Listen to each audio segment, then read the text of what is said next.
Good morning, Saudi Daisy. Today's show includes information on senior picture poses, Michael Cohen's guilty plea, and the latest on school sports.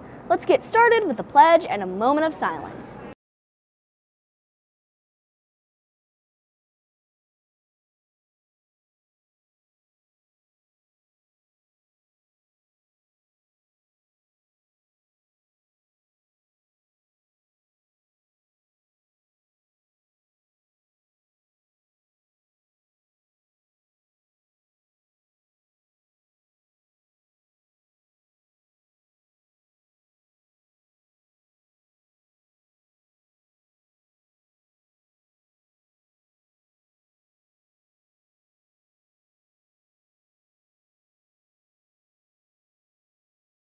Attention seniors, it's time to start applying for your scholarships if you haven't done so already.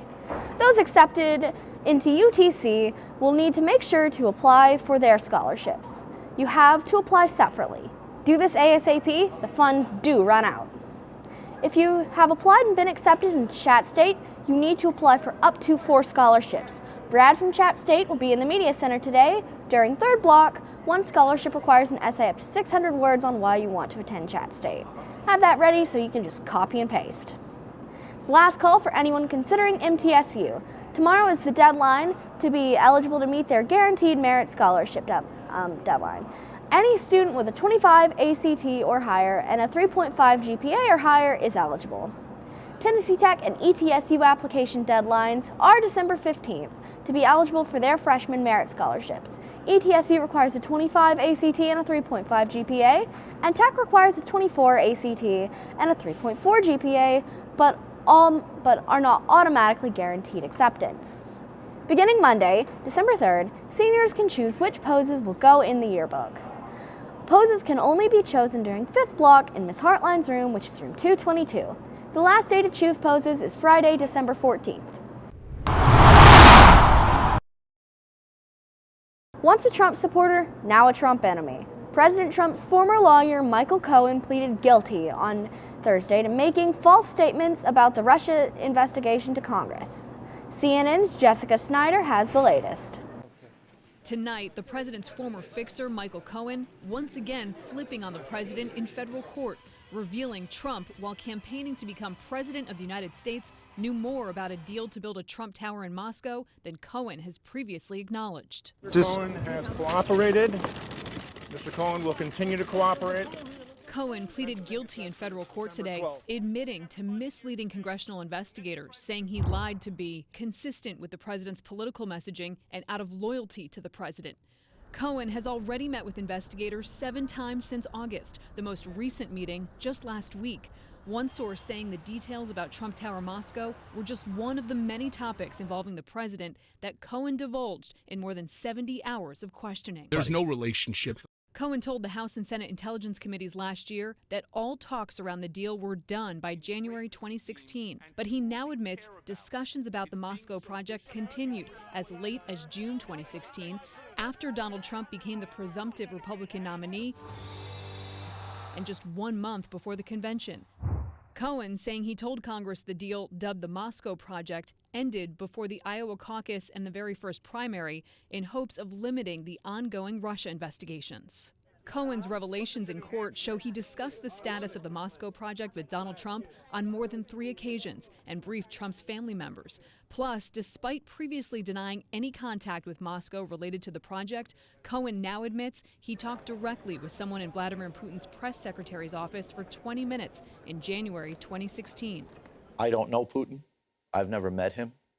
But if this deal was going forward, I certainly would have started working the phones. Cohen also worked with Felix Sater, a Russian-American businessman, and outlined an itinerary to travel to Russia to discuss the deal. Cohen even contemplated that then-candidate Trump would also visit Russia, writing, "My trip before Cleveland. Donald Trump once he becomes the nominee after the convention." Sater was in close contact with Cohen during the campaign and boasted about his ties to Vladimir Putin. "Our boy can become president of the USA and we can engineer it," Sater wrote. "I will get all of Putin's team to buy in on this. I will manage this process." The Trump Tower Moscow deal never came to fruition, but the changing story for Michael Cohen has congressional leaders calling for more investigations and more coordination with Mueller. This, I think, only underscores the importance of our bringing Mr. Cohen back before our committee, but also looking into this issue of whether the Russians possess financial leverage over the President of the United States. We believe other witnesses were untruthful before our committee.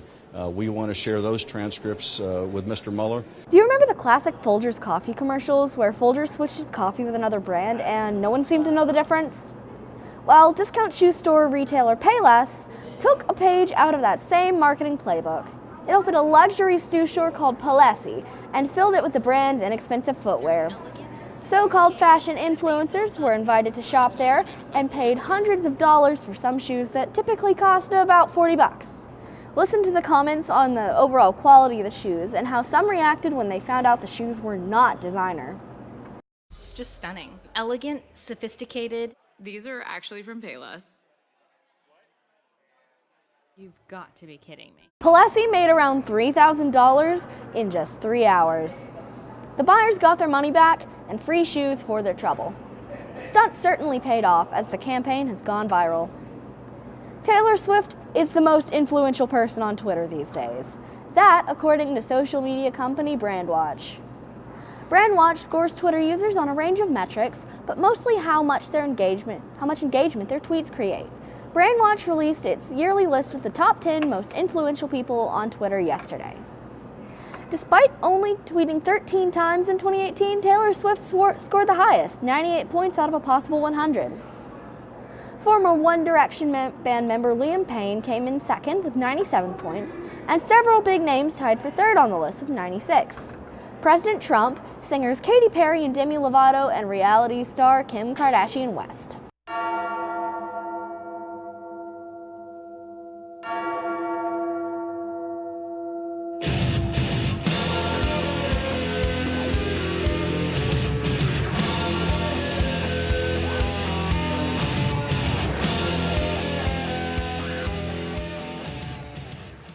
Thursday night, our wrestlers took on Hickson. Our Trojans came up short, and Hickson took the win. Friday and Saturday, our wrestlers are on the road to take on Huntsville at Huntsville. The time will be announced. Everyone wish our Trojans good luck. Our Lady Trojans and Men of Troy basketball team on Walker Valley take on Walker Valley at Walker Valley. Game times are 6 and 7:30. Everyone come out and support your Trojans. Congratulations to the Men of Troy. The Region 4-5A postseason awards were announced on Wednesday with Saudi dominating. We were awarded overall Team of the Year plus many more. Coach of the Year was Coach Barnes. Assistant Coach of the Year was Troy Beck. Defensive Player of the Year was Jarrett Cook. Special Teams Player of the Year was Cooper Hamilton.